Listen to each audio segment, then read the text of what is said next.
ich bin hier zufälligerweise vorbeigekommen. Ist klar, Zufall, ist klar, ist komisch Zufall. Nee, ich war gerade Oviverse, bin in der Pappnase da. So, in der Fliegefeld hat gerade klein gemacht hier mit dem Club hier, mit dem Panther.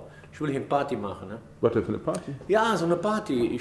Die Leute, die wollen mich schon allen sehen, mich kennenlernen. Für den einen oder anderen wollen mit ein Bierchen trinken. Ja, so Leute, die bei Facebook und bei YouTube im Kanal wollen, die schreiben mir immer, ne? Ja, wo kann man den Jungen sehen und so, schon mit dem Jens, ne? Ich will ihn kennenlernen. So. Jetzt haben sie die Chance, jetzt können sie mich kennenlernen, darum mache ich das jetzt hier, der ganze Scheiße. So, und dann wird hier richtig Party gemacht. So, das habe ich jetzt, mache ich extra für die Leute und dann läuft das schon.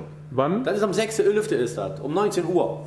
So, und kommen noch ganz gute Leute, lange Tünn, lange Interesse, hätten wir auch so gesagt. Ne? Und ein paar Leute von Köln, 50, 6, 6, 7 kommen auch. Da kommen schon ein paar gute Leute. So. Hier ist aus Köln, ein paar Freunde. Hier so Kölsche und so geht all. Das gibt eine richtig geile Party, ne? So eine Jogginganzug-Party.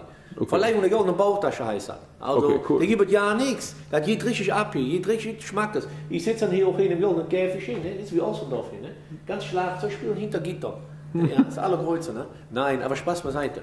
Ja, und dann läuft das Ding. Und dann geht es richtig ab. Und richtig mit Schmackes. Gibt richtig Späßchen, ne? Muss man also ja nicht sagen. Muss man auch.